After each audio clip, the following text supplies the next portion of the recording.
Bismillahirrahmanirrahim. Assalamualaikum warahmatullahi wabarakatuh. Bapak-bapak, ibu-ibu, mas-mas, mbak-mbak, khususnya adik-adikku sekalian yang dirahmati Allah dimanapun Anda berada.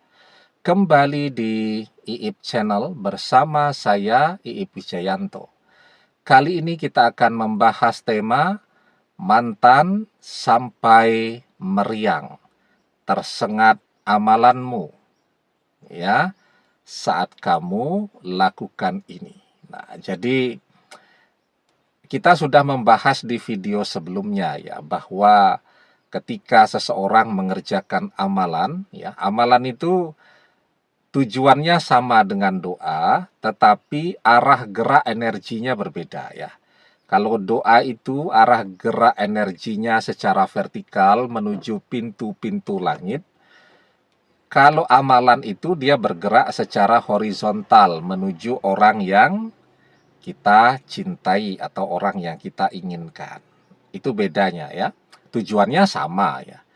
Nah, ada yang mengkombinasikan amalan juga menutup amalan itu dengan doa. Jadi ada energinya yang memancar secara horizontal, ada yang secara vertikal.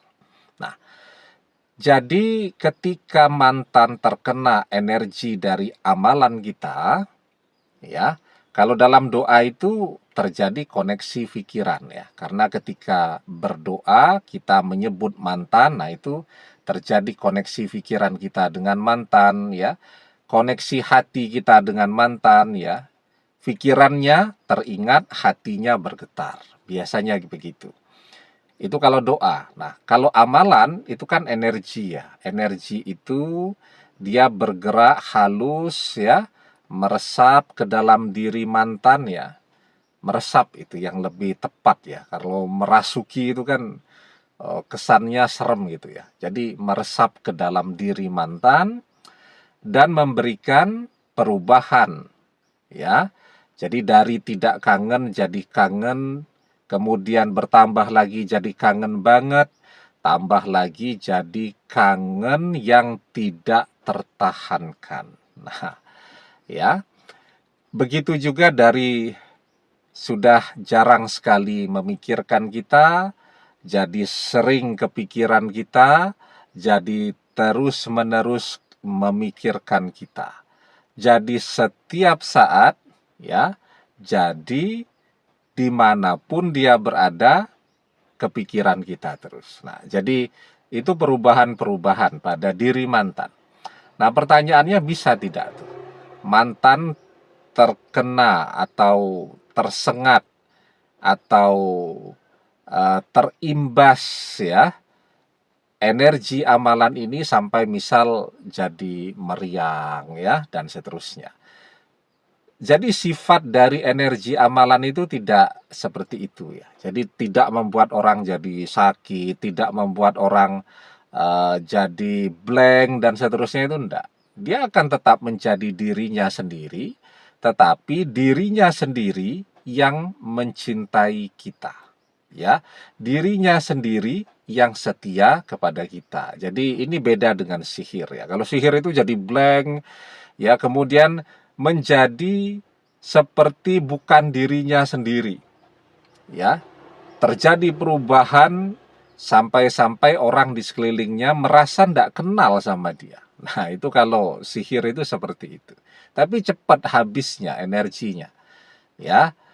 Tetapi kalau amalan itu dia tidak mengubah, artinya ya orang-orang di sekelilingnya tidak merasa ada perubahan pada diri dia, dia tetap baik dan normal-normal saja ya.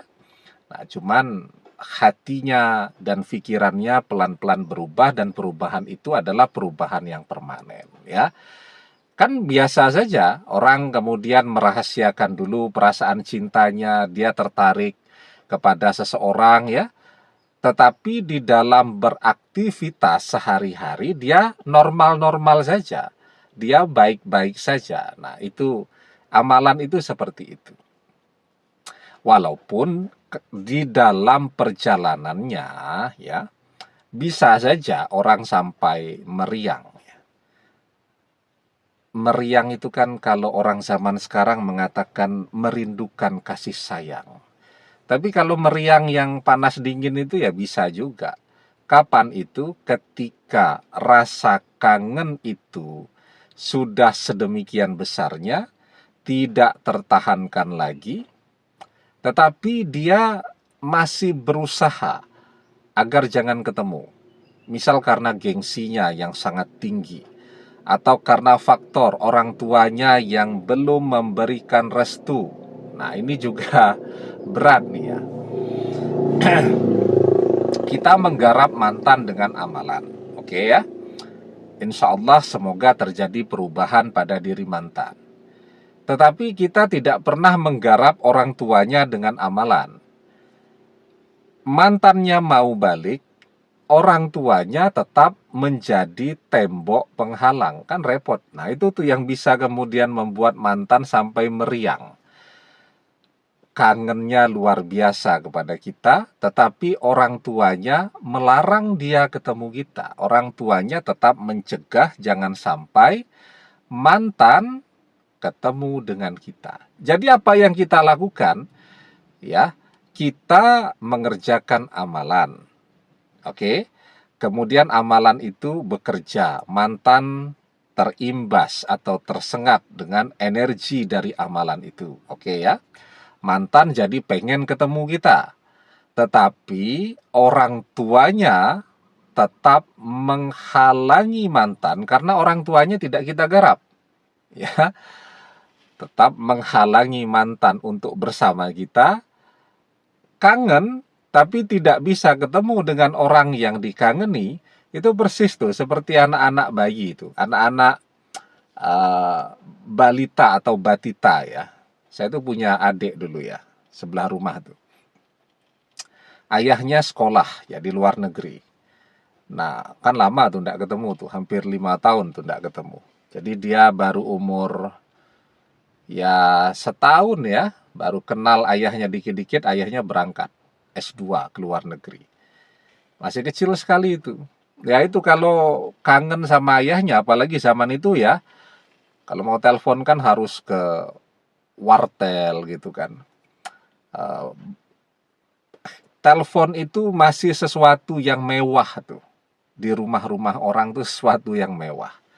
Nah, jadi kalau dia kangen ayahnya itu, ayahnya biasanya 2 bulan sekali nulis surat ya. Nah, nanti suratnya itu dicium gitu. Nah, ada baju jas ayahnya itu yang belum dicuci, memang sengaja tidak dicuci agar aroma tubuh ayahnya itu melekat terus. Nah, itu kalau dia demam kangen sama ayahnya ini, pakai jas ayahnya tadi. Ya, nah itu seperti itu kira-kira mantan ya. Ketika yang kita garap dengan amalan itu cuman mantan, tidak sekaligus orang tuanya. Jadi mantannya kangen banget, pengen ketemu, pengen balik karena energinya itu sudah sangat besar, ya, sudah merubah diri dia betul. Dari kemarin seide dengan orang tuanya jangan kembali kepada kita, sekarang pengen banget balik kepada kita. Nah sekarang ya, tapi tidak bisa. Nah itu tuh yang bisa membuat dia sampai meriang betulan tuh ya, kangen tapi tidak bisa ketemu dengan orang yang dikangeni. Nah karena itu kan selalu ya, biarpun ya banyak yang tetap tidak mau kan, kalau mengerjakan amalan itu juga disebut nama orang tuanya. Ya, kalau bisa dua-duanya juga tidak apa-apa. Ya, disebut ya nama mantan siapa, bin atau binti siapa nama bapaknya. Nah, agar amalan itu energinya bekerja tidak cuma untuk mantan, tetapi juga untuk orang tuanya. Mantannya pengen balik, tetapi orang tuanya tidak setuju, tetap sulit. Ya, nah yang kita inginkan mantannya pengen balik dan orang tuanya merestui, mensupport, mendukung dan seterusnya. Ya, nah jadi kunci keberhasilan dari amalan itu tetap ya. Ahabbul a'mali ilallahi ta'ala adwamuha wa in qalla. Amalan yang paling Allah cintai, adalah amalan yang dikerjakan secara rutin, terus-menerus, walaupun itu sedikit. Ya, kita sudah banyak ya memposting tentang amalan. Nanti jangan tanya lagi, amalannya apa Ustadz? Ya dilihat dong video-video sebelumnya. Kita ini pengen mendapatkan mantan yang sangat berharga bagi kita, tapi kita kerja yang sangat ringan saja, nyari video-video untuk menjadi referensi kita malas banget ya. Kita sudah pernah ya memposting video menggempur mantan dengan karomah surat Al-Fatihah ya. Pernah juga menggempur mantan dengan ayat kursi ya, kalau mantan berubahnya tiba-tiba, pengaruh sihir ya. Pernah juga